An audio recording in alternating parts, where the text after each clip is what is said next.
પારડીના પલસાણા ગામે મતદારો સવારથી કતારમાં ઊભા રહી ધીમી ગતિએ મતદાન થતા નારાજ।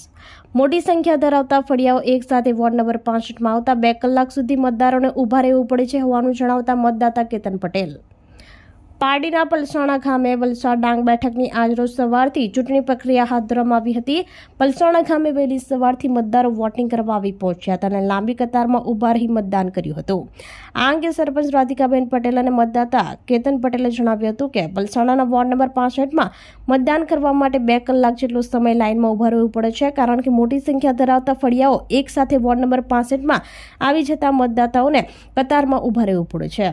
ત્યારે વહીવટીતંત્ર આ બાબતે ધ્યાન દોરી ફળિયાઓને સરખી રીતે ડિવાઈડ કરવા માંગ કરી હતી। સવારથી મહિલાઓ, યુવાઓ, વડીલો મતદાન કરવા પહોંચી વોટિંગ કર્યું હતું।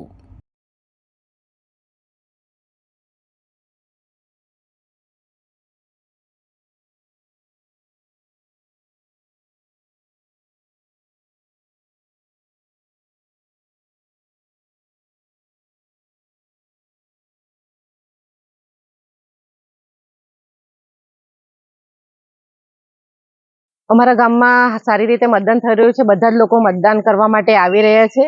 આ લોકતંત્રનો ઉત્સવ છે ચૂંટણીનો, અને આજે આમાં લોકો ઉત્સાહભેર ભાગ પણ લઈ રહ્યા છે। પણ અમારે ત્યાં એક સમસ્યા છે, એક બૂથની અંદર જ એક સમસ્યા છે કે 65 નંબરના બૂથમાં ફળિયાઓ વોર્ડ એટલા મોટા મોટા રાખેલા છે કે આ વોર્ડની અંદર જ ખૂબ જ મોટી લાંબી લાઈનો લાગે છે।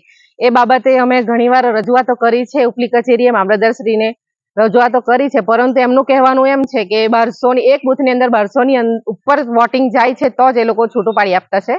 અને એ સમસ્યા આ વોર્ડની અંદર 65 નંબરનું જે બૂથ છે એમ જ થતી છે, કારણ કે એ ફળિયાના બધા જ લોકો 100% મતદાન થતું આવેલું છે। એટલે એક મતદાર જો ધારો કે 7 વાગ્યાનો આવે છે તો એ 9 વાગે એનો નંબર લાગે છે। 2 કલાક મતલબ લાઈનમાં ઊભી રહેવું પડે છે, અને આ લાઈન આખો દિવસ જ રહી છે આ વોર્ડની અંદર। તો અમારી મામલતદારશ્રીને મારી એ જ રજૂઆત છે સરપંચ તરીકે, અમારો આ 65 નંબરનો પલસાણાનો જે બૂથ છે એમાં ફળિયાનું ડિવાઈડ કરી આપો, બસ એ જ વિનંતી છે।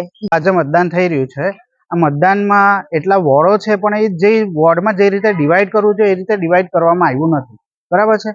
જેમ કે બીજા વોર્ડમાં કંઈ પણ એટલી તકલીફ નથી રહેતી, પબ્લિક એટલું જોવા મળતું નથી, ઇઝીલી મતદાન કરી શકે છે। અમારો એક વોર્ડ છે જેની અંદર એટલું પબ્લિક રહી છે, તમે જોશો ત્યાં જોશો ને તો ખ્યાલ આવશે કે કેટલું પબ્લિક છે ત્યાં। હું 65 નંબરનો વોર્ડ છે, અને આ બાબત માટે કેટલી વાર રજૂઆત કરવામાં આવી છે, હું કેટલી વાર મતદાન કરી ચૂક્યો છે, પણ આ જ કન્ડિશન જોવા મળે।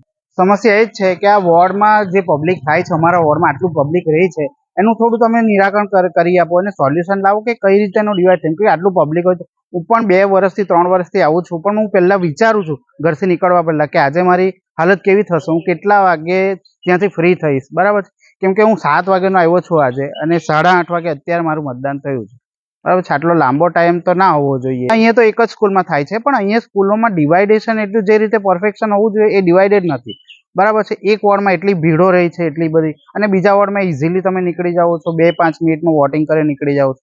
આ નથી કે આ રીતે પ્રોબ્લેમ, આનું સોલ્યુશન લાવવું જોઈએ, બરાબર છે। આ જ મને એક આનું સોલ્યુશન થવું જોઈએ। આપણી સંકલ્પ ન્યૂઝ ચેનલને સબસ્ક્રાઇબ અને લાઇક કરો, બેલ આઇકન દબાવો, જેથી આવનાર ન્યૂઝ અપડેટ્સની નોટિફિકેશન આપના મોબાઈલ પર સૌથી પહેલા પહોંચે। Like, subscribe and share the video.